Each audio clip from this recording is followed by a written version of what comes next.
नमस्कार मित्रों, मैं राजीव मिश्रा स्वैच्छिक दुनिया और सोशल रिसर्च फाउंडेशन के इस मंच पर आपका बहुत बहुत स्वागत करता हूं। और आज जहां पर हम खड़े हैं वो ऐतिहासिक धरोहरों में से एक है। वो कोई और महाविद्यालय नहीं, उसका नाम है, आप देख सकते हैं, एस एन सेन बालिका विद्यालय, माल रोड, कानपुर। ये विद्यालय का जो इतिहास है, 125 साल पुराना स्थापित ये विद्यालय केशव चंद्र सेन के भतीजे डॉक्टर सुरेंद्र नाथ सेन द्वारा स्थापित विद्यालय है। कहने की आवश्यकता नहीं है कि ये न केवल कानपुर बल्कि पूरे भारत की धरोहर है। ऐसे महान विभूतियों के द्वारा स्थापित इस विद्यालय में आज के वर्तमान परिप्रेक्ष्य में क्या हो रहा है, क्या सुविधाएं हैं, कोरोना काल जैसी महामारी से हम आगे आए हैं जहां पूरी दुनिया प्रभावित है, वहां आइए जानते हैं कि ये विद्यालय किस तरह से काम कर रहा है, इस विद्यालय के सामने क्या जो है समस्याएं आ रही हैं। आइए मिलते हैं इनके प्रिंसिपल डॉक्टर निशा अग्रवाल जी से और प्रबंधक जी से।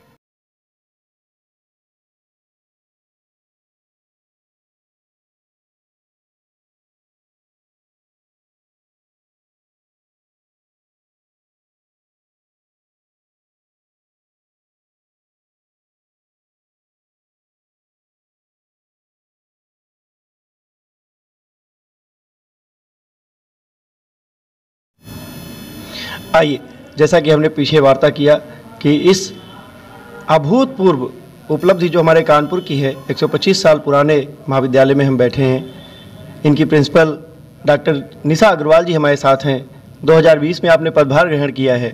आइए देखते हैं कि क्या इनको विरासत में मिला और क्या ये विरासत में देना चाहती हैं, क्या इनके लफ्ज़ हैं इस कॉलेज के लिए, कितना अचीवमेंट है।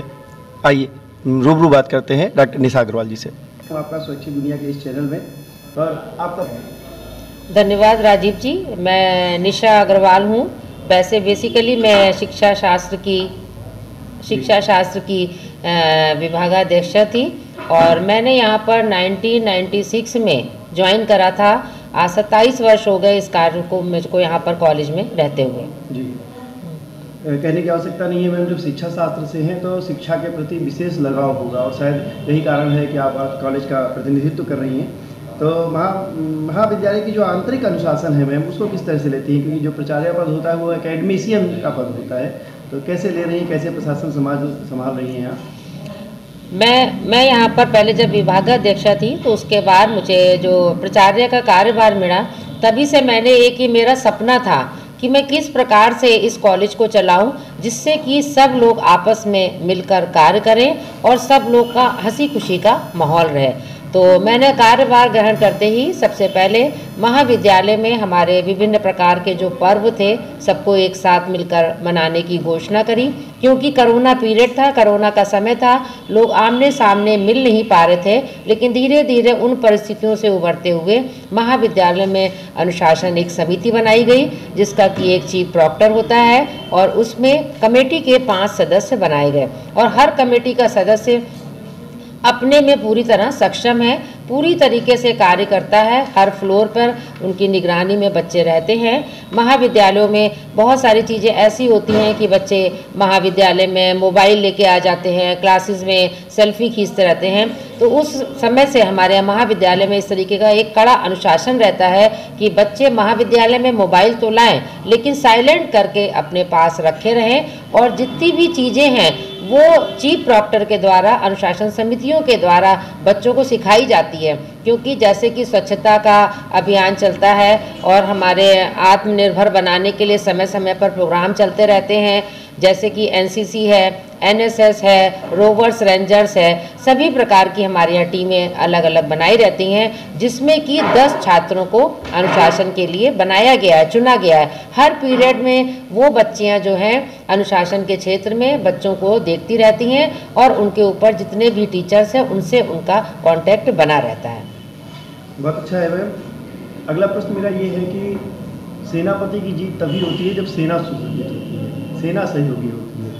तो महाविद्यालय में जो शिक्षिकागण हैं आपके साथ कार्य कर रही हैं, कैसे उनके साथ समन्वय करते हैं, क्या स्थिति है उनकी, जैसे पूर्ण पद हैं कि नहीं है, कुछ और भरे जाने हैं? आपने संयोग से ऐसे समय में पदभार ग्रहण किया जब कोरोना काल की स्थिति चल रही थी, तो ठीक बाहर निकलते ही कितनी % की उपस्थिति है, क्या नए विभाग भरे जाने हैं, इसके बारे में क्या?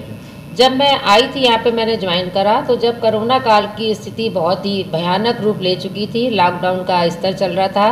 धीरे धीरे सरकार ने जब परमिशन दी तो हम लोगों ने महाविद्यालय में आना शुरू करा।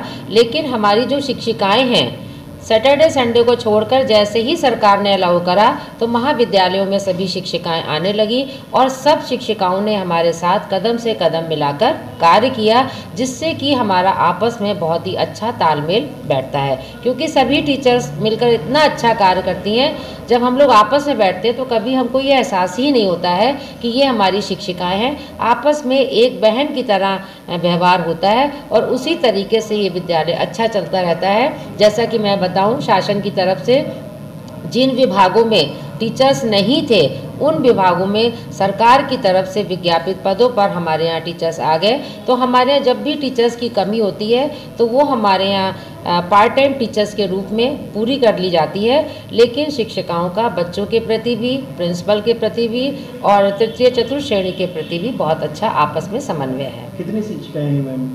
मेरे यहाँ जो है परमानेंट जो टीचर्स हैं, करीब 32 टीचर्स मेरे यहाँ परमानेंट हैं और 32 ही अंशकालिक हमारे यहाँ प्रवक्ताएं भी हैं और एक प्रवक्ता हमारे यहाँ मानदेपी है। और हमारे यहाँ सेल्फ फाइनेंस भी चलता है, जिसमें कि सेल्फ फाइनेंस में हमारे 10 शिक्षिकाएं बहनें यहाँ पर कार्य करती हैं। एक्टिविटी भी होती है और पढ़ाई भी होती है, और जो भी एक्टिविटी होती है वो कोशिश करी जाती है कि पहले क्लासेस हो जाएं, उसके बाद बच्चा एक्टिविटी में भाग ले। जबकि मेरे यहाँ कोई बंधन नहीं है। और कॉलेजों में शायद आपने सुना होगा कि बच्चा 10 बजे आए, 1 बजे तक बंधन है। मेरे यहाँ कोई बंधन नहीं है। बच्चे आते हैं, क्लास में बैठते हैं और पढ़ते हैं। क्योंकि हर एक पूरे महाविद्यालय में सब टीचर्स जो है सैटरडे को बच्चे को प्रोजेक्ट कराती हैं, कोई भी असाइनमेंट देती हैं। तो जब कुछ कराती हैं तो उससे मैंने ये महसूस करा कि बच्चे जो है महाविद्यालय में आने लगे। बहुत अच्छी बात है मैम। एक बात और दिमाग में आती है कि जंगल में मोर नाचा किसने देखा।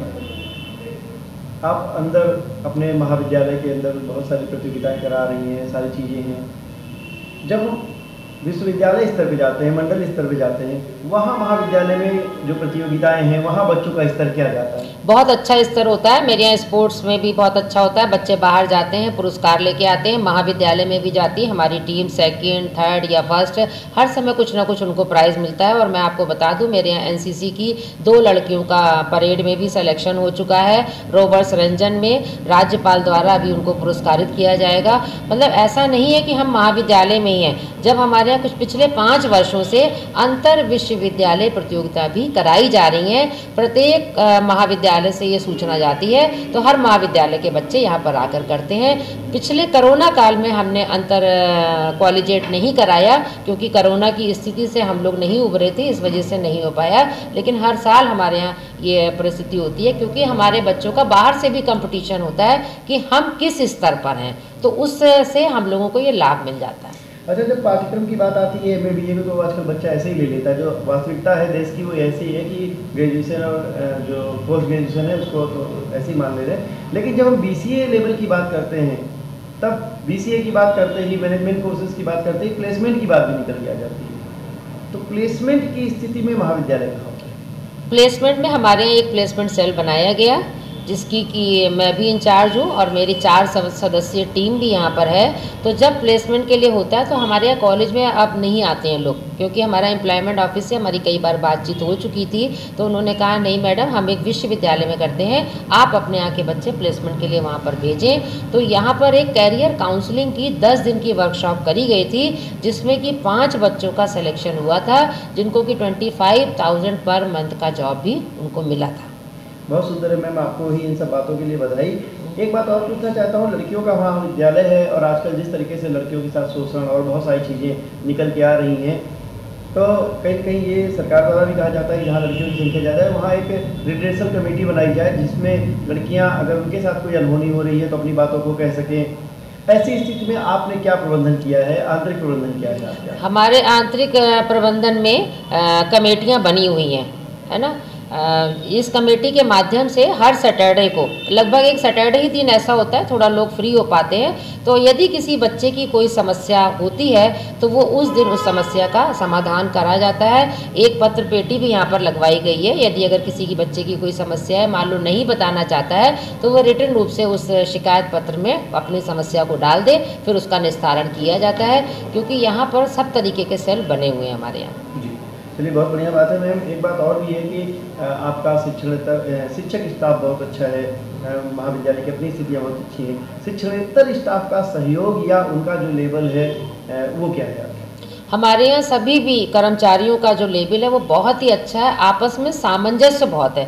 हम लोग एक परिवार की भांति यहाँ पर रहते हैं, ना कि हमारे ये उनसे स्टेटस नहीं है कि वो आप चतुर्थ श्रेणी है या तृतीय श्रेणी है। जो भी हम लोग काम करते हैं, चाहे हम महाविद्यालय में दीपावली मना रहे हों, चाहे हम महाविद्यालय में होली मना रहे हों, चाहे लोहड़ी मना रहे हों, सब लोग एक साथ मिलकर सारे त्यौहार हम मनाते हैं। अच्छा, मैं इसी बात को फिर से दोबारा दूसरे ढंग से पूछना चाहता हूँ। ऐसा होता है कि कई जगह हमने देखा है कि जब आप बाबू स्तर पे जाते हैं तो आपको अपना एक काम कराने के लिए बहुत सारे मोबिलाइजेशन करने पड़ते हैं।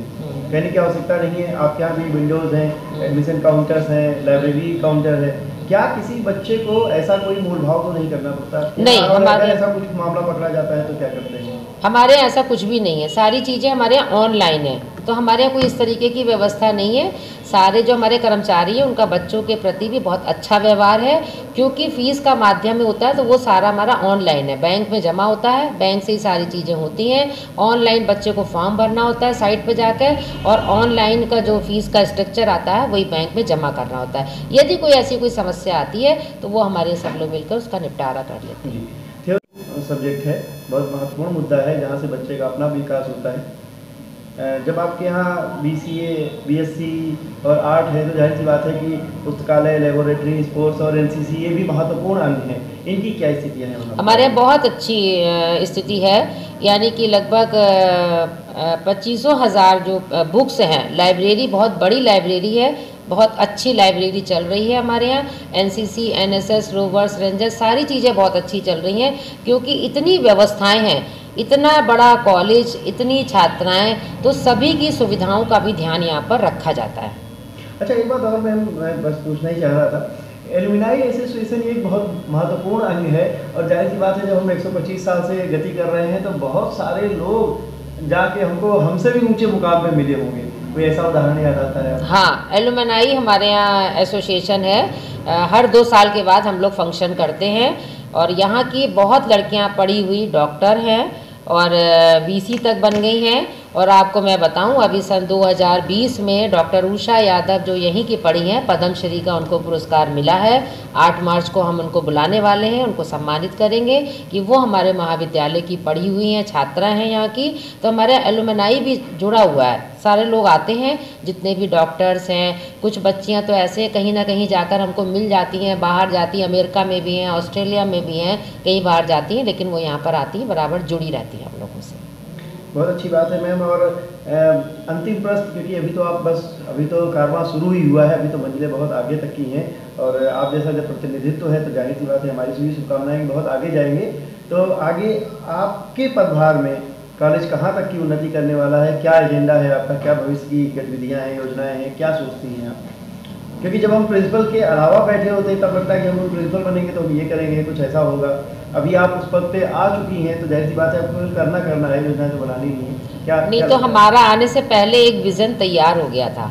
आने से पहले मेरा ये विज़न था कि सबसे पहले हमारी छात्राओं की, देखिए समस्याएं तो हर जगह आती हैं, सबसे पहले उनकी हम समस्याओं का निराकरण करेंगे, वो किस स्तर से कर पाएंगे। ये हमारा एक रोड मैप हमने तैयार किया था, क्योंकि अब कोरोना कह लीजिए, उस समय ऑनलाइन बच्चों ने सीख लिया, हम लोगों ने भी कार्य सीखा, लेकिन अभी भी बच्चे हमारे उस क्षेत्र में अनभिज्ञ हैं। तो हमारा सबसे पहला कार्य ये रहेगा हम कि ऑनलाइन बच्चों को सारी चीज़ें सिखा दें। काफ़ी कुछ बच्चों ने सीखा, ऑनलाइन वेबिनार से सीखा, ऑनलाइन चीज़ें सीखी हैं, लेकिन अब हम उनको कॉलेज की साइट से जोड़ना चाहते हैं। यूट्यूब चैनलों पर शिक्षकों ने अपने लेक्चर्स डाले हैं और अभी भी आगे डालने की कोशिश करेंगी, क्योंकि हमने ये कोशिश करी है कि 50% नहीं तो 25% चीज़ें ऑनलाइन चलने लगें। अगर ये ऑनलाइन चलने लगेंगी चीज़ें तो हमारे बच्चे जो हैं उस एडवांस कल्चर में जी पाएंगे, क्योंकि अभी भी अब 100 टाइम्स पीछे हैं।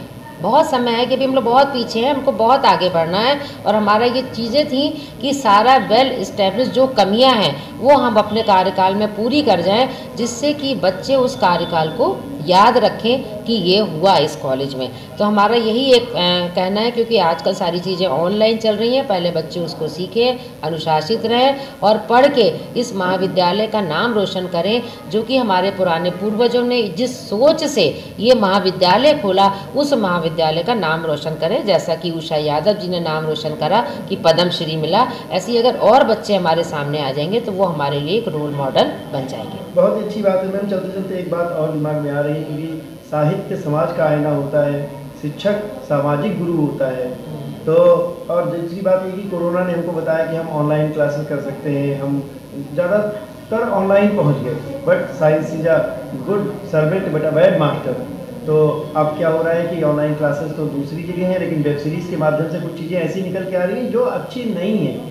तो एक गुरु के नाते इस समाज को क्या आप जो है संदेश देना चाहती हैं, क्योंकि बच्चों को तो आप अपने बस में बांधे हैं, आपके संस्कार वहाँ पे जा रहे हैं, समाज के लिए कुछ संदेश हो तो बताइए। समाज से हम यही कहना चाहते हैं, क्योंकि हमारे समाज में अभी लोग अवेयर नहीं हो पाए हैं, बहुत सारी चीज़ें उनको पता ही नहीं है कि हमको क्या करना है। सबसे बड़ी मेरे सामने ये समस्या मैं देखती हूँ कि बच्चों को जो पेरेंट्स हैं ये बता ही नहीं पाते कि उनका लक्ष्य क्या है, यही नहीं पता उनको लक्ष्य क्या है। तो कम से कम हम समाज में रहते हैं, हम समाज में पढ़ाते हैं, तो बच्चों को अपना लक्ष्य पता होना चाहिए कि हमको आगे क्या करना है। उनको यही नहीं मालूम होता है हाई स्कूल कर लिया, इंटर कर लिया, BA कर लिया, MA कर लिया, अब कहाँ जाना है, यही नहीं पता है। तो कम से कम हमारे समाज में ऐसी एजुकेशन हो, ऐसी चीज़ें हो जिससे कि हम नई टेक्नोलॉजी, लेकिन अपने लक्ष्य को भी हम प्राप्त करें। बिना लक्ष्य के जीवन जो है बिल्कुल बेकार है, क्योंकि उससे पढ़ने से कोई फ़ायदा नहीं है। अगर हमारा लक्ष्य, ज़रूरी नहीं है कि हम फर्स्ट डिवीज़न आ गए, टॉप कर लिया, सब कर लिया, यदि आप अपने लक्ष्य पर नहीं पहुँचे तो सारा जीवन बेकार है। तो हमको समाज से यही चाहते हैं कि जितने भी हमारे अभिभावक हैं, जितने भी बच्चे हैं, जब पढ़ाई के लिए सोचें, स्कूल में कदम रखें, तो सबको एक लक्ष्य पता होना चाहिए कि हमको क्या बनना है। यही नहीं पता होता है कि उनको बनना क्या है। चल तो दिए माँ बापों ने इंग्लिश मीडियम स्कूल में डाल दिया, किसी ने हिंदी मीडियम स्कूल में डाल दिया, सहेली ने ये विषय ले लिया तो उन्होंने ये ले लिया। तो कम से कम समाज के लोगों को ये सब पता होना चाहिए, माता पिता भी, क्योंकि आजकल बहुत माता पिता अवेयर हैं, तो उनको ये सोचना चाहिए कि जो हम अपने बच्चे को लक्ष्य दे रहे हैं, क्या उसमें वो सार्थक हो पाते हैं कि नहीं। ज़बरदस्ती किसी बच्चे से आप नहीं करा सकते, नहीं तुमको तो ड्राइंग करना ही है, तुमको IAS अफसर बनना ही है, तुमको PCS अफसर बनना है, ऐसा नहीं है। अब हमारे समाज में बहुत सारे रास्ते खुले हैं, चाहे वो छात्राएँ हों चाहे छात्र हो, कोई हर एक के लिए बहुत अच्छे रास्ते खुले हैं। बहुत धन्यवाद। अच्छे रास्ते खुले हैं। बहुत धन्यवाद मैम।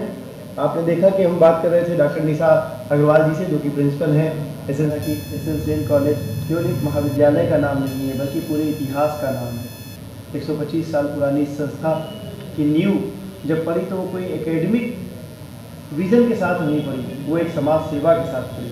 और वो समाज सेवा क्या थी, वो इतिहास क्या था, वो मैं अगर बताऊँगा तो सूरज को दिया दिखाने बराबर होगा। हमारे साथ उपलब्ध हैं एस.एन. सेन बालिका विद्यालय के जो सचिव साहब हैं श्री प्रवीर कुमार सेन जी। मैं आपको उनसे रूबरू करवाता हूं और उनसे पूछता हूं सर, इस कॉलेज की स्थापना कैसे हुई, इसका सपना किस तरह गढ़ा गया, क्या विजन रहा, 5 पीढ़ी से आप इसको देख रहे हैं और उसका प्रतिनिधित्व कर रहे हैं, तो हमें इसके पूर्ण इतिहास से रूबरू कराइए सर।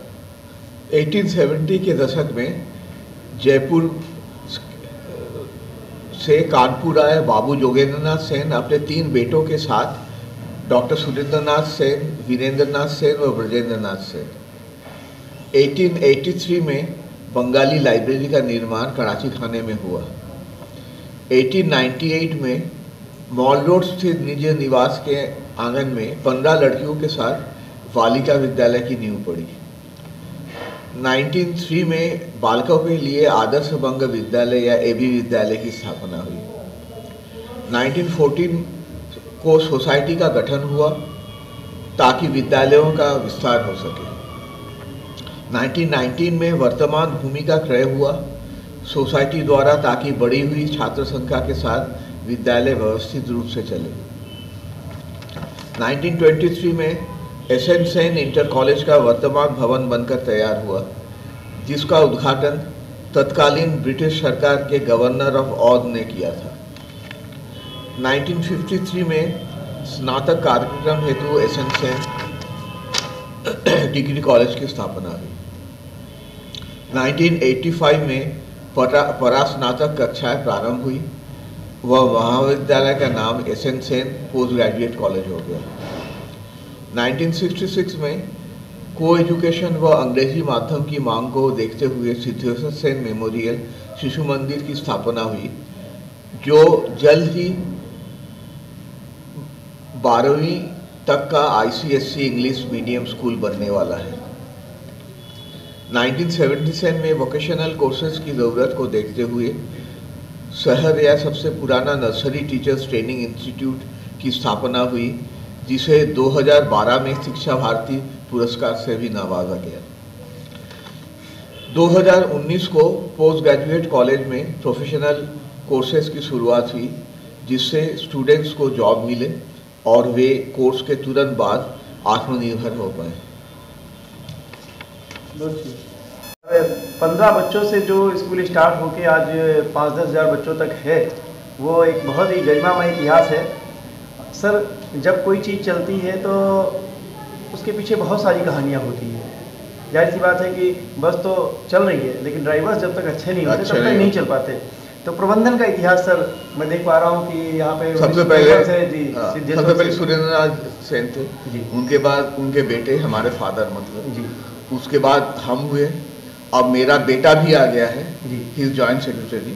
तो 4 पुस्त से समझ लीजिए ये हम लोग हैं यहाँ पे मैनेजमेंट में जी। और क्या कहते हैं, वो तो तरक्की करिए, आगे भी चलता ही रहेगा, आगे चलता ही रहेगा जी। और वही नॉन प्रॉफिटेबल उद्देश्य के साथ जो आप चल रहे हैं सर, ये बहुत ही अच्छी बात है।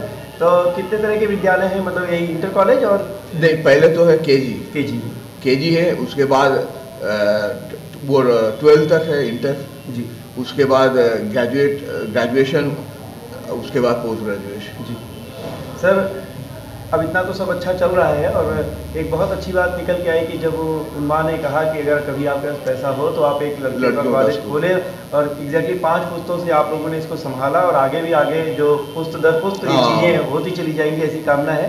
अभी और कोई योजना है, कोई और ऐसा कोई उद्देश्य निकल के आता है जो समाज, जो आपके परिवार में निकल के आया, जो आपकी इच्छा है कि इस काम को ही पूरा करना है? वो हम लोग खोलना चाहते हैं प्रोफेशनल कोर्स। ओके, वो बताइए कौन कौन से professional courses? BBA, BCA, LLB और BEd। बहुत अच्छी बात है सर, आपसे बात करके बहुत ही अच्छा लगा हमें, और हम स्वयं को गौरवान्वित महसूस कर रहे हैं।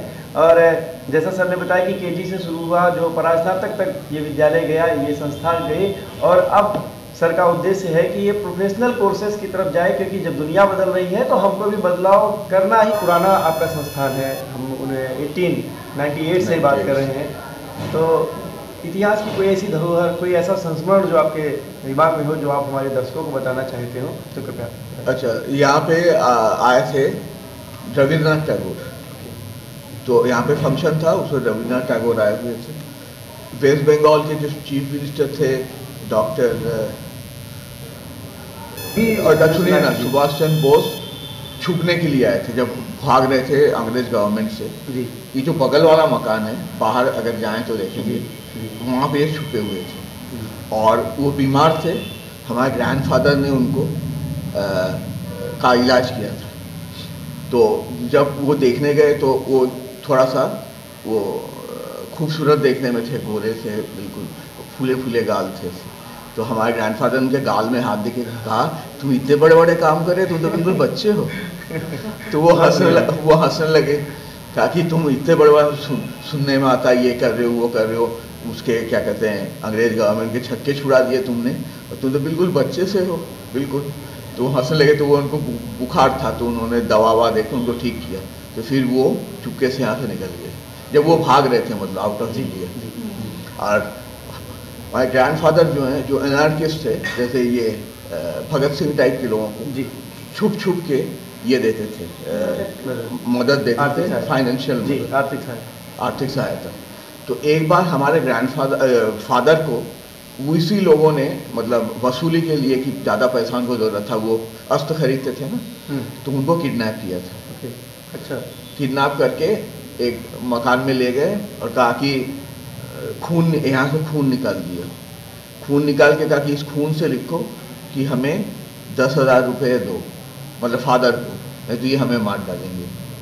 तो इतने में जिस गाड़ी से ले गए थे, टांगा से उस समय चलता था, तो गाड़ी से ले गए थे, वो टांगा वाला जान पहचान का था, उसने आगे खबर कर दी।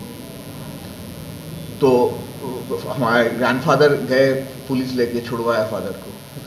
लेकिन उनको सजा होने वाली थी, लेकिन जब उन्होंने ग्रैंडफादर को पता चला कि वो अनार्किस्ट है, देश के लिए कर रहे हैं, तो उन्होंने उनको माफ़ कर दिया। क्या बात, ये बहुत बड़ी चीज़, बहुत बढ़िया बात। जबकि वो जान लेने वाले थे। हमारे फादर के यहाँ पे पिस्टल लगाया था और हाथ में खून निकाल के बोला था इसे लिखो ये 10,000 रुपये, तब 10,000 रुपये बहुत बड़ी बात है। तो ये फादर ने लिखा भी था। तो इतने में वो पुलिस लेके आ गए, तो उनको तो बहुत ही सजा होने वाली थी, लेकिन जैसे पता चला कि वो एनार्किस्ट है, तो हमारे ग्रैंडफादर ने माफ़ कर दिया। क्या बात है, बहुत बढ़िया बात है, बहुत अच्छी बात है, बहुत बढ़िया जी। मतलब बालिका विद्यालय को छोड़ के भी और भी काफ़ी संस्थान के फाउंडर रहे।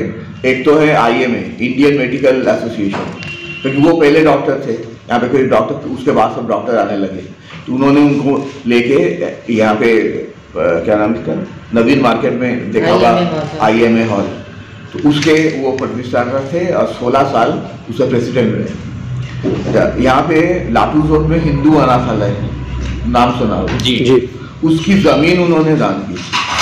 वो बिल्डिंग तो बाद में डोनेशन से बना है, लेकिन उसकी जो ज़मीन है हमारे ग्रैंडफादर ने दान की थी, और बराबर उनको मतलब पैसे से मदद करते आते थे। और वो पशुओं के लिए उन्होंने ये जो इस समय SPCA जो है, तो उस समय तो SPCA नहीं था, दूसरे क्या जीव दया मंडल नाम से उन्होंने एक संस्थान खोला था। तो एक बार वो टांगे से जा रहे थे, जून का दिन था, तो वो घोड़े को वो चाबुक पे चाबुक मारा जा रहा था, और घोड़ा चल नहीं पा रहा था, उसके मुंह से फेना निकल रहा था। तो ग्रैंडफादर बहुत गुस्सा हुए, उतर आए, कहा कि हम तुम्हारे उसमें नहीं चलेंगे। तो वो कह लगे कि हम क्या करें, उसको प्यास है, हम कहाँ से प्यास बुझाए उसकी, उस टोंगे वाले ने कहा।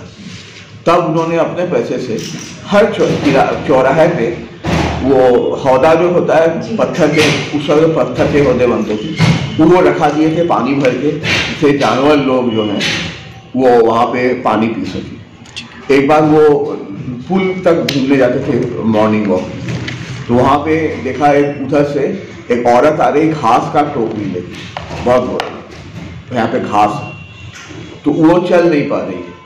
तो उसने हमारे ग्रैंडफादर को कहा, बेटा बेटा इसको जरा पकड़ो। तो हमारे ग्रैंडफादर उसको पकड़ा, कहा कि उतार दो। थोड़ा देर सुस्ता के फिर वो गई। तो फिर वहाँ पे गंगा पुल के पास उन्होंने वो पत्थर के वो ह्यूमन हाइट के वो बना दिए, क्या कहते हैं, ताक, जिससे वो लोग जो उधर से आए वो रख दें, कुछ देर सुस्ता लें, फिर उसको लेके फिर जाए। इस तरीके के छोटे मोटे, जब पुलिस लोगों को देखते थे जून में के महीने में खड़े हुए हैं, छाता नहीं, कुछ नहीं, तो उस समय अंग्रेज गवर्नमेंट था, तो एक पुलिस वाले को उन्होंने पूछा कि क्या बात है, धूप में खड़े हुए छाता तो ले सकते, बोले हम कहाँ से, इतना कम तनख्वाह मिलती है, हम कहाँ से छाता खरीदें। तब उन्होंने अपने पैसे से छाता खरीद के उन लोगों में बांटा, पुलिस वालों में, जिसे वो यहाँ पे वो बेल्ट के साथ वो लगा के, वो ऐसे मतलब अनगिनत है। अच्छा, उनकी ऑनेस्टी की तो वो मतलब किंवदंती है, मतलब उनकी ऑनेस्टी के बारे में। वो एक बार कलकत्ते में जा रहे थे ट्रैम में, उस दिनों ट्रैम चलते थे, तो वो जो टिकट वाला था उनके पास तक नहीं आ पहुंचा, तब तक उनका वो आ गया गंतव्य, तो वहाँ पे उतर आए। लेकिन उनको मतलब वो होता रहा, क्या कहते हैं, कटोरता रहा कॉन्शंस कि हम बिना पैसे के चढ़ गए। उन्होंने फिर यहाँ से डाक से भेजा, वो जो उसका वो था, वहाँ कॉर्पोरेशन जो है, मतलब ट्रैम कॉर्पोरेशन, वहाँ पे उन्होंने वो पैसा भेजा, तब उनको चैन आई। ये था उनकी ऑनेस्टी। निवर्तमान सचिव साहब रोहित कुमार सिंह जी को, लेकिन ये भी बहुत महत्वपूर्ण बात है कि जब इतने पुराने इतिहास से यहाँ पर संभालने की धरोहर, जिसको सेन साहब ने अच्छे से संभाला, और अब वो जो एक बस रूपी जो गाड़ी है वो अपने उच्चतम शिखर को प्राप्त कर सकती है। लेकिन अभी चिंता, अभी पिक्चर बाकी है, और पिक्चर बाकी इसलिए है क्योंकि अभी संस्था को सदियों तक का सफ़र तय करना है। वो सफ़र जो अगले ड्राइवर हैं, जो अगले वाहक हैं इस संस्था के, वो हैं श्री सुब्रो सेन साहब, जो संयोग से ये हम लोग के लिए भी एक अच्छी खुशी की बात है कि जिन्होंने जर्नलिज्म के क्षेत्र से आगे आए हैं और इस संस्था को यहाँ तक एक नए विजन में, देखिए जब युवा आगे आता है तो वो उस विजन को किस तरह आगे बढ़ाता है। मैं सीधे सीधे सुब्रो सर के पास आपको लेके चलता हूँ और आपसे पूछता हूँ कि सर ये संस्था जहाँ से पीछे से आई है और जहाँ तक आप इसको लेके जाना चाहते हैं, क्योंकि एक अंतर होता है जो पीढ़ियों का अंतर होता है जिसके कम्युनिकेशन गैप कहते हैं, वहाँ से आप क्या पाते हैं कि आपको कहाँ तक आगे लेके जाना है? क्योंकि आप मास कॉम और जैसी प्रोफेशनल डिग्री से आए हैं तो जाहिर सी बात है कि अब आप MBA से भी थोड़ा आगे की बात सोच रहे हैं। क्या है आपके दिमाग में सर जिसको आप आगे लेकर चलना चाहते हैं? मेरा सौभाग्य रहा कि मैं कानपुर में जयपुरिया स्कूल में पढ़ा, उसके बाद दिल्ली विश्वविद्यालय में मैंने पढ़ाई की। जब दिल्ली विश्वविद्यालय में पढ़ाई कर रहा था तो मैं कुछ अच्छे गुरुजनों के मार्गदर्शन की वजह से मैं तमाम ऑफिसेस में जाता था अखबारों के, Hindustan Times, Indian Express, Hindu, Statesman, इन सब में मैंने स्कूल के ज़माने में मैं अच्छा डिबेटर भी था और क्रिएटिव राइटर भी था। तो मैं अपनी सारी स्टोरीज, अपनी कविताएं उन ऑफिसेस में लेके जाता था। तो वहाँ पे उन सारे ऑफिसेस के संपादक बड़ा हंसते थे कि तुम्हारी भी मूछें दाढ़ी भी ठीक से नहीं आई है और तुम यहाँ आके अखबार में लिखना चाहते हो। तो मैं कहता था सर कि कहीं से तो शुरुआत करनी है और मेरे माँ बाप मुझे दिल्ली में रखने पढ़ाने के लिए खूब पैसा खर्चा कर रहे हैं। जो वो उनका जो त्याग है, उनकी जो संघर्ष है, अगर मैं कॉलेज में बैठा रहा और दोस्तों के साथ फिल्में देखा, घूमता रहा तो वो सब बेकार हो जाएगा। तो मुझे अपने भविष्य का निर्माण स्वयं करना है और उसके लिए मैं कॉलेज मेरा 1 बजे ख़त्म हो जाता है और तब से मैं दौड़ता रहता हूँ कि मुझे कहीं कोई मौका मिले। उसी का फल था कि मुझे 3 महीनों में, अक्टूबर के महीने में मैं अगस्त 2005 में दिल्ली में पहुंचा था, 1 अगस्त, और 1 अक्टूबर में मुझे इंडियन एक्सप्रेस जैसे अखबार में इंटर्नशिप मिल गई। उनकी पॉलिसी थी कि जब तक आप ग्रेजुएट नहीं होंगे तब तक आपको जॉब नहीं मिल सकती। तो उन्होंने बोला कि जिस दिन तुम ग्रेजुएट हो जाओगे तुम्हें नौकरी दूंगा, फिलहाल के लिए तुम इंटर्न। समय के साथ साथ हिंदू, इंडियन एक्सप्रेस, स्टेट्समैन सब में ही मेरे फ्रीलांसर के रूप में आर्टिकल आते रहे। वही समय था जब दिल्ली यूनिवर्सिटी और दिल्ली शहर की वजह से मैंने समझा कि हमारे राष्ट्रीय स्तर का एजुकेशन कैसा है, प्रतिस्पर्धा कैसी है, लोग किन बारों में बात कर रहे हैं, छात्र किस बारे में सजग हैं।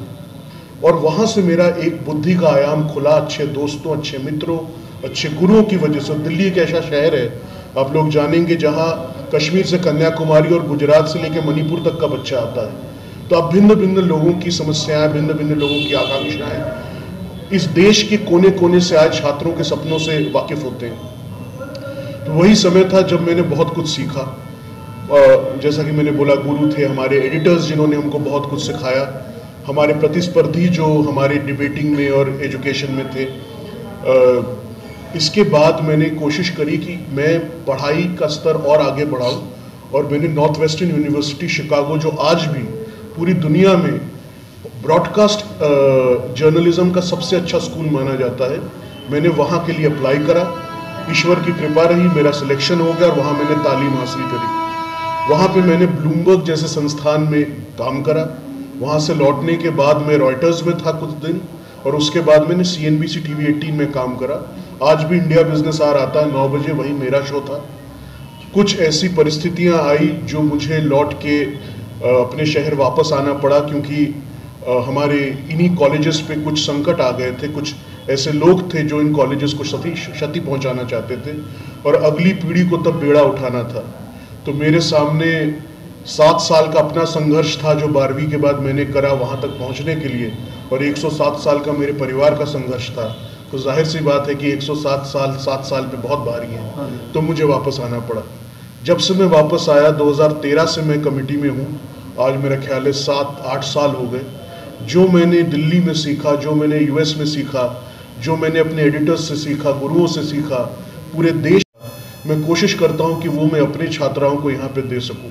बहुत लोग ऐसे होते हैं जो अपने छोटे शहर से बाहर जाके बाहर के ही हो जाते हैं। हमारी ऐसी सोच है कि हम जब बाहर से आए हैं तो हम बाहर की सोच अपने छोटे शहर में लेके आएँ और उस छोटे शहर की सोच को बड़ी करें, उस छोटे शहर के भविष्य को बड़ा करें। उसी सोच के साथ हम लोगों ने यहाँ पे प्रोफेशनल कॉलेजेस 53 से लेके 1919 मतलब 66 साल तक यहाँ पे कोई भी प्रोफेशनल कोर्सेज नहीं था। जब हम आज अपने बच्चों को BA BSc नहीं कराते और कहते हैं बेटा 3 साल 4 साल में तुम्हारा इतना लाख रुपए खर्चा होगा, लेकिन उसके बाद इतने की नौकरी तो मिल जाएगी, तो क्या मैं दूसरों के बच्चों के लिए मैं क्यों ये उम्मीद करूं कि वो BA BSc करेंगे। हमें भी शहर के बीच में हम बैठे हुए हैं, 122 साल आज हो गए हम लोगों को संस्थाओं को देखते हुए। अगर हम लोग भी समय के साथ नहीं चलेंगे और बच्चों को वोकेशनल कोर्सेज, प्रोफेशनल कोर्सेज नहीं ऑफर करेंगे, तो हम बच्चों के साथ न्याय नहीं कर रहे हैं, इस शहर के भविष्य के साथ न्याय नहीं कर रहे हैं। तो इसी सोच के साथ हमारे यहाँ BCom खुला, कई सब्जेक्ट में MA खुले, BBA खुला, BCA खुला, और आने वाले वर्षों में हम लोग कोशिश कर रहे हैं कि लॉ और लाइब्रेरियनशिप, BBA तो हो ही गया है, और इस तरह B.Ed BTC, इस तरीके के तमाम प्रोफेशनल कोर्सेज हम लोग खोले कि लड़की हमारे यहाँ से या लड़का हमारे यहाँ से कोर्स करे और उसको तुरंत नौकरी मिले। आज वो समय है कि जब इतनी महंगाई है कि घर में एक आदमी के कमाने से घर नहीं चलता, तो जवान बच्चा चाहे बेटी हो चाहे बेटा हो, अगर वो अपने बाप के कंधे से कंधा या माँ के कंधे से कंधा नहीं मिलाएगा तो वो घर नहीं चला पाएगा। और हम भी उनको ठगेंगे यदि हम उनसे फीस लेके ऐसी चीज़ सिखाएं कि उनके हाथ में डिग्री रूपी कागज आए पर कोई नौकरी न मिले। तो हमारी कोशिश यही है कि स्तर एजुकेशन का बढ़े, हमारी कोशिश यही है कि हम अच्छे से अच्छा कोर्स और उस कोर्स में अच्छे से अच्छी तालीम दे पाएँ और उन लड़कियों को जॉब रेडी बना पाए, उन लड़कों को जॉब रेडी बना पाए कि यहाँ से निकलने के तुरंत बाद उनको अच्छी से अच्छी कंपनियाँ जॉब दे पाएँ। इसमें हमारी प्रिंसिपल मैडम निशा अग्रवाल जी, हमारा पूरा स्टाफ, हमारे तीसरे श्रेणी के कर्मचारी, चतुर्थ श्रेणी के कर्मचारी एक पूरे परिवार के रूप से जुड़ के इस मुहिम को आगे बढ़ा रहे हैं। ये कोई न तो मेरा विद्यालय है, ना मेरे परिवार का विद्यालय है, ये शहर का विद्यालय है। और इस शहर के विद्यालय को जो लोग देख रहे हैं वो पूरा परिवार, हमारा स्टाफ है, जो दिन में कई घंटे अपने जीवन के कई साल इस विद्यालय को देते हैं। इसकी हर एक ईंट इस विद्यालय की उन लोगों की देन है, हमारे परिवार की नहीं है। और उनके आशीर्वाद से, उनके लगन से, उनके मेहनत से ये बन रहा है और आप लोगों के आशीर्वाद से आगे भी बनता रहेगा। हम लोग आएंगे, हम लोग जाएंगे, कॉलेज हमारे पहले भी था, कॉलेज हमारे बाद भी रहेगा। उम्मीद है कि जब हम आए, हमको जैसा कॉलेज मिला, हम जब जाएंगे हम उससे बेहतर कॉलेज छोड़ के जाएंगे। यही हमारी सोच। बहुत बढ़िया बात। शुभकामनाएं भी हैं और हमारी इच्छा भी है कि कॉलेज अपने मुकाम तक पहुंचेगा, जो मैम का विजन है वहां तक पहुंचेगा। और ये कॉलेज न केवल कानपुर की धरोहर है, जैसा मैंने बताया कि ये तो इतिहास की धरोहर है, ये इस देश की धरोहर है। तो आइए आगे चलते हैं और आपको दिखाते हैं कि यहाँ के जो विभाग हैं, उनकी जो आंतरिक एक्टिविटीज़ है, जो शिक्षिकाएँ हैं, उनसे एक संक्षिप्त विवरण आपको प्राप्त करते हैं।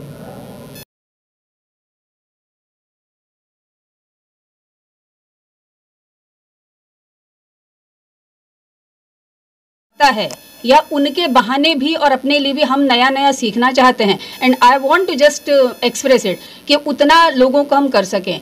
और अभी भी ये सोचते हैं कि चलिए क्लास में 4 लड़कियां अगर अच्छी हैं तो उनके लिए हम जितना हो सके टाइम दें। और आपने पिछला पूछा तो 86, 87, 88 वो लड़कियां होती थी कि मैं खुद इंग्लिश के नोट्स बनाकर, क्योंकि इंग्लिश मीडियम एक्चुअली यहाँ मोस्टली हिंदी होती हैं, तो इंग्लिश वालों को इंग्लिश के नोट्स बनाकर देना यहाँ तक की होती थी।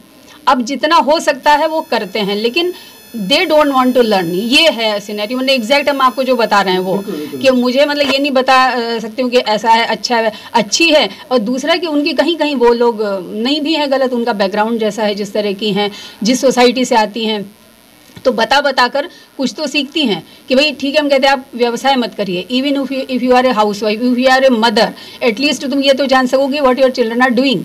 हाँ, अदरवाइज है कि वो गलत सलत काम करके भी आपको तो बता देंगे कि हम ये करते हैं, हम वो पढ़ते हैं। कि अब यहाँ अगर लड़कियाँ कहती हैं हम BA में पढ़ते हैं, वो आती भी हैं, यहाँ की नहीं क्लास आती है, तो एटलीस्ट इसके लिए पढ़ा लिखा। तो मेरा काम ये है कि पढ़ाने के साथ साथ उनको बताते रहना, दिस इज माई जॉब। और हम समझते हैं कि वो जितना हम कर सकें उतना अच्छा है, जब तक कर सकें। मैम अभी क्या स्टेटस है, अभी जो आप सेटिस्फाई हैं अपने बच्चों से जो कर रहे हैं आपके बताने के बाद? Very difficult question. नहीं तो कुछ परसेंटेज कम है, मानती हैं। और कुछ स्टूडेंट्स इवन 10 साल पहले जो पढ़ गई एक्स स्टूडेंट, वो भी मेरे से कनेक्टिविटी रखती हैं, इसलिए कि उनको अच्छा, लेकिन वो परसेंटेज बहुत कम है। और मैं भी धीरे धीरे फिर यही सोचती हूँ जितनी भी हम करें, 1 हैं 2 हैं, कुछ तो हैं कि उतनी भी अगर कर जाए। और कुछ होती भी हैं गरीब है, जिनको पहले पता नहीं रहता कि क्या होता है एग्जैक्टली पढ़ाई या कैसा होता है, तो कुछ उस में से भी निकलती हैं और चाहती हैं।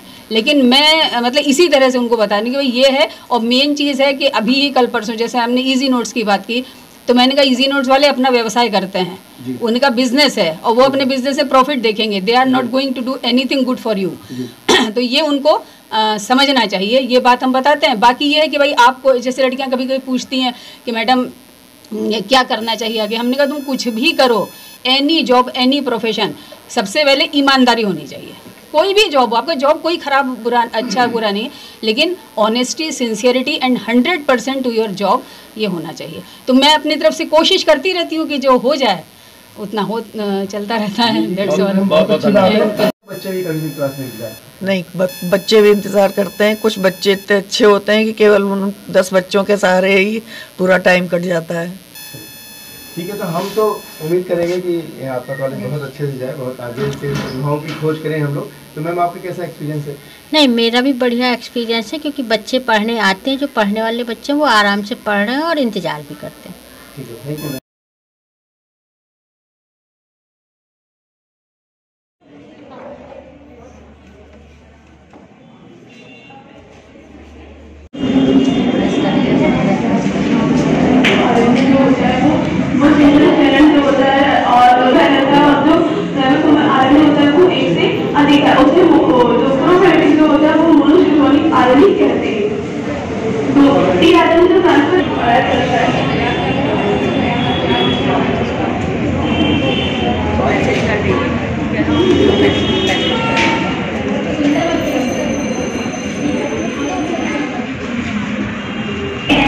कभी भी कहने की जरूरत नहीं है, कभी नर्वस होने की जरूरत नहीं है। आपके सब अपने टीचर्स हैं और दिलदार बोलना है, ठीक है। तेल का प्रयोग विभिन्न प्रकार के खानों में किया जाता है, जैसे शरीर में लगाने के भी काम आता है, चर्म रोगों में भी काम आता है, जैसे अचार बनाने में इसका प्रयोग किया। And I'm standing before you to speak on the topic tobacco mosaic disease.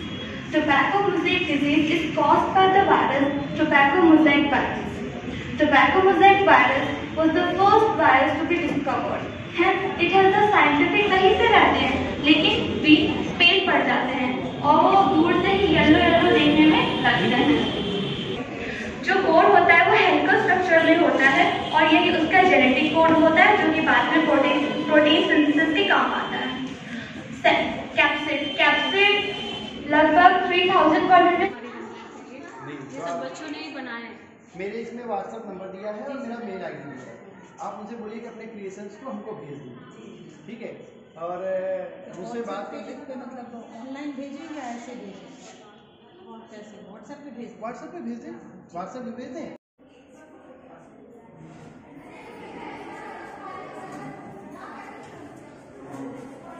Her day हम लोग बनाते हैं सर, और बच्चे बहुत अच्छे से पढ़ते हैं। हर डे बनाते हैं जी, जितने भी ये जितने यूथ डे हैं। अच्छा, जैसे स्पेशल देखिए लिस्ट लगी है। टोटली घर में थे, कभी बच्चों ने कोई सा पेज फाड़ के जहाँ खाली था और घर में बैठ के हमने कंपटीशन कराया और बच्चों ने इतना अच्छा काम। तो फिर आपने बाद में उनको अप्रिशिएट कर दिया होगा किसी ने? हाँ सर, हम लोग उनको देते हैं, पुरस्कार देते हैं और वो करते हैं। ये सब क्रिएशन भी उन्हीं लोगों को। वो चूंकि मोटिवेशन बहुत अच्छा है ना, चीजें तो वही होती है मैम, पानी तो वही होता है, कोई आचमन कर लेता है, कोई नहा लेता है, कोई जो है वो कुल्ला कर देता है। तो जी sir, credit goes to you and your department. बहुत सुंदर इसका उन्होंने मंचन किया था महाभारत पर। ये देखिए,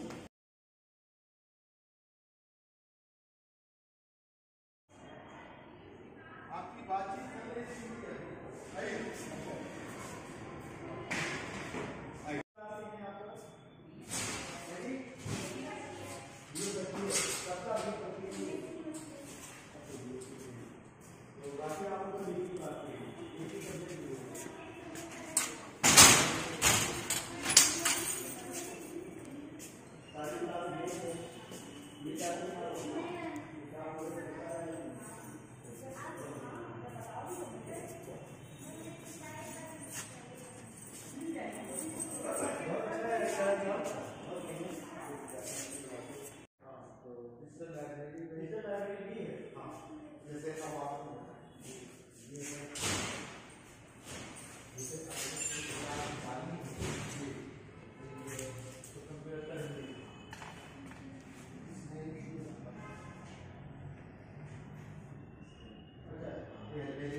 जल्दी मैडम जी रिटायर हो गई। हाँ 4 लोग थे, 3 लोगों का स्टाफ।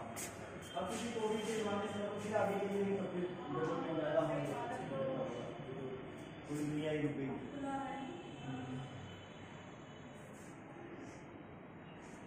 ये आपका बड़ा सुंदर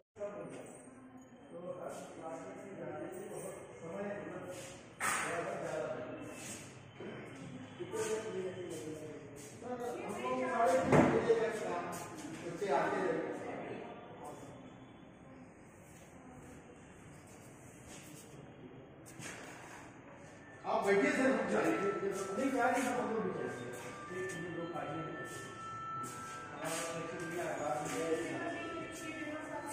हाँ, तो ये अलमीरा नंबर 10 अच्छा और रैक नंबर 2।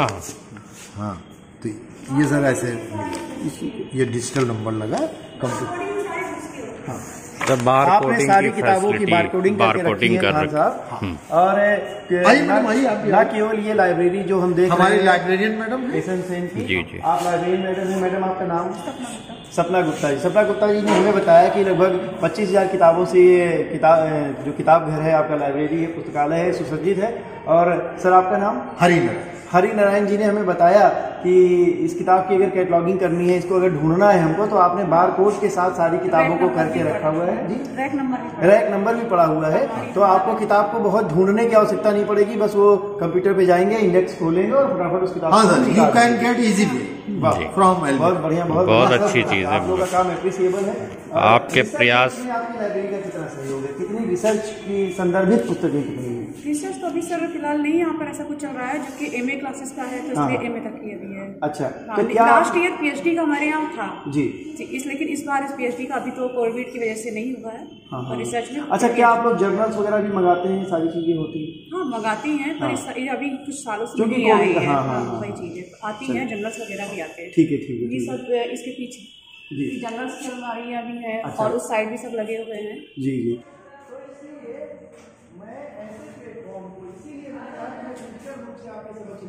मैं जाके उस इंग्लिश को दिखाना चाहता हूँ कि तुम रिसर्च के नाम पे टीचर्स को मेंटली प्रेशर दे रहे हो। उसको जाके देखो यार कि वो कर क्या रहा है, इन्वायरमेंट है कि नहीं है, चीजें ठीक है कि नहीं है, ठीक है। और देन हमको बोलो कि यार ये रिसर्च हमारी अच्छी होनी चाहिए। अमेरिका की तरफ से उसने लिखवा के भेज दिया अमेरिका